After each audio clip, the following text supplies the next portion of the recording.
नमस्ते। आज़ादी के 75 साल से भी ज्यादा हो चुके हैं और इस सफर की कहानी असल में इसके नेतृत्व की कहानी है ना? तो चलिए आज इसी की पड़ताल करते हैं। देखते हैं कि भारत के प्रधानमंत्रियों ने कैसे इस देश को वो शक्ल दी जो आज हम देखते हैं। तो सवाल ये उठता है कि किसी भी देश का नेतृत्व आखिर कैसे विकसित होता है? और जब बात भारत की हो तो ये सवाल और भी मजेदार हो जाता है। चलिए जरा गहराई से समझते हैं कि भारत का जो सबसे बड़ा राजनैतिक पद है यानी प्रधानमंत्री का पद, वो वक्त के साथ कैसे बदला है।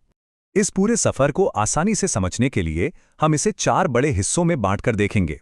पहला है राष्ट्र निर्माण का दौर, फिर आता है उथल-पुथल और दृढ़ता का दौर, उसके बाद आर्थिक परिवर्तन का दौर और आखिर में समकालीन भारत का दौर।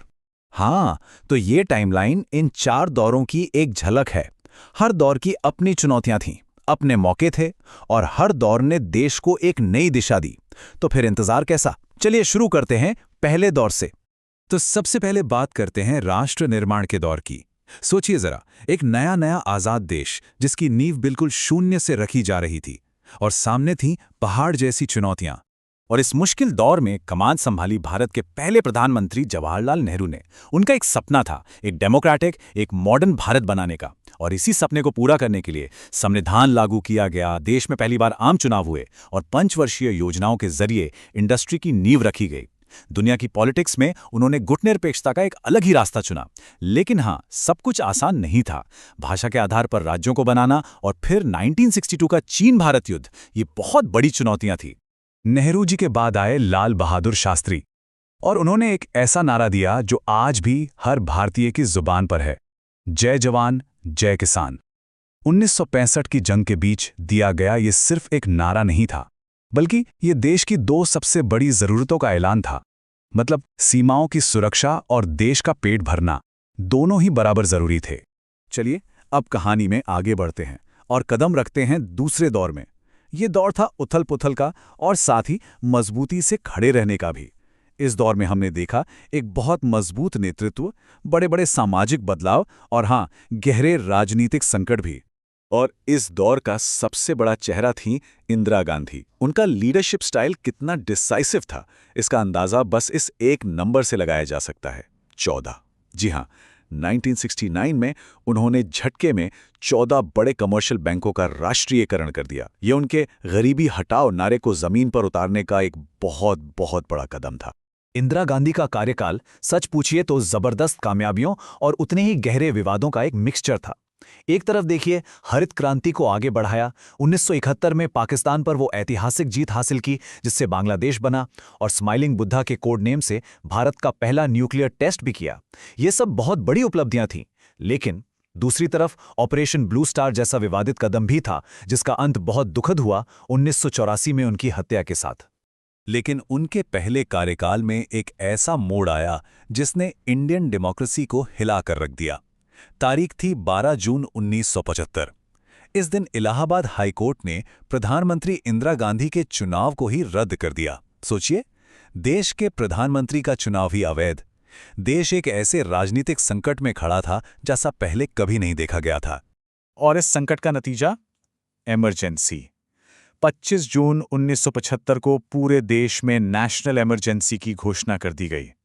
लोगों के मौलिक अधिकार सस्पेंड हो गए और ये भारतीय लोकतंत्र के इतिहास का सबसे काला, सबसे विवादित अध्याय बन गया। लेकिन फिर इमरजेंसी हटी, चुनाव हुए और नतीजों ने सबको हैरान कर दिया। कांग्रेस हार गई और मोरारजी देसाई के नेतृत्व में बनी भारत की पहली गैर कांग्रेसी सरकार, जनता पार्टी की सरकार। अब देखिए, ये सरकार चली तो ज्यादा दिन नहीं, लेकिन इसका बनना ही अपने आप में इमरजेंसी के खिलाफ डेमोक्रेसी का एक मजबूत जवाब था। तो चलिए अब कहानी को आगे बढ़ाते हैं और चलते हैं तीसरे दौर में। यह है आर्थिक परिवर्तन का दौर। इस समय तक राजनीति का फोकस बदल चुका था। अब देश के अंदर की उठापटक से ज्यादा ध्यान देश की इकोनॉमी पे था। ये वो दौर था जिसने एक बहुत बड़ा आर्थिक संकट भी देखा और फिर क्रांतिकारी सुधार भी। इस दौर की शुरुआत में ऐसा लगा जैसे भारत एक चौराहे पर खड़ा है जहां से 2 अलग-अलग रास्ते जा रहे थे। एक रास्ता दिखा रहे थे राजीव गांधी। उनका विजन था टेक्नोलॉजी का, कंप्यूटर और टेलीकॉम के जरिए भारत को 21वीं सदी में ले जाने का। तो वहीं दूसरा रास्ता सामाजिक न्याय का था, जिसे वीपी सिंह ने मंडल कमीशन की सिफारिशें लागू करके मजबूत किया। और फिर फिर आया साल 1991, एक ऐसा साल जिसने भारत की कहानी हमेशा के लिए बदल दी। हालात इतने खराब थे कि भारत दिवालिया होने वाला था। देश का सोना तक गिरवी रखना पड़ रहा था। ऐसे मुश्किल वक्त में प्रधानमंत्री पीवी नरसिम्हा राव और उनके वित्त मंत्री मनमोहन सिंह ने वो किया जिसकी किसी ने उम्मीद नहीं की थी। उन्होंने शुरू किए साहसिक आर्थिक सुधार, और यहीं से जन्म हुआ एलबीजी मॉडल का, लिबरलाइजेशन, प्राइवेटाइजेशन और ग्लोबलाइजेशन। इसने इंडियन इकोनॉमी को पूरी तरह से बदल दिया। इसी दौर में एक और बड़ा बदलाव आया गठबंधन की राजनीति में, जिसका श्रेय जाता है अटल बिहारी वाजपेयी को।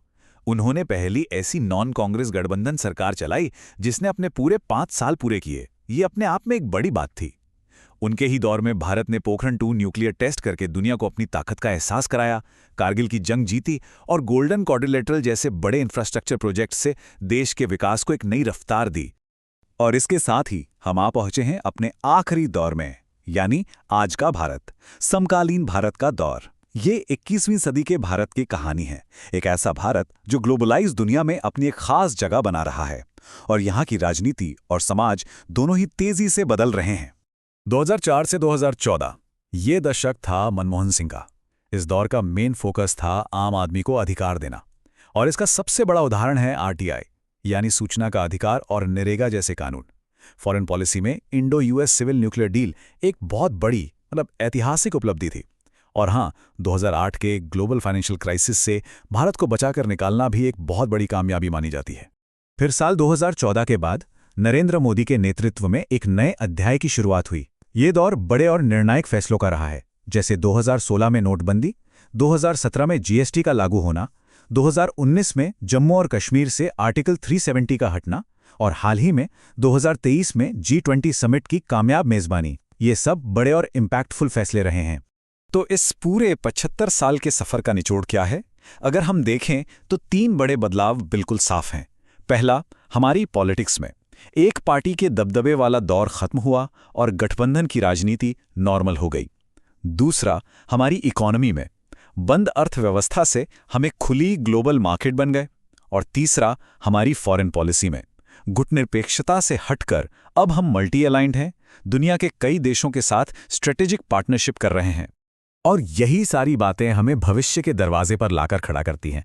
ये 70-75 साल की यात्रा तो हमने देख ली, लेकिन अब भारत की लीडरशिप के सामने अगली सबसे बड़ी चुनौती क्या होगी? क्या ये करोड़ों नौजवानों के लिए अच्छी नौकरियां पैदा करना होगा, या क्लाइमेट चेंज जैसी बड़ी मुसीबत से लड़ना, या फिर तेजी से बदलती इस दुनिया में भारत के लिए एक मजबूत जगह बनाना? इन सवालों के जवाब खैर वो तो आने वाला वक्त और आने वाला नेतृत्व ही देगा।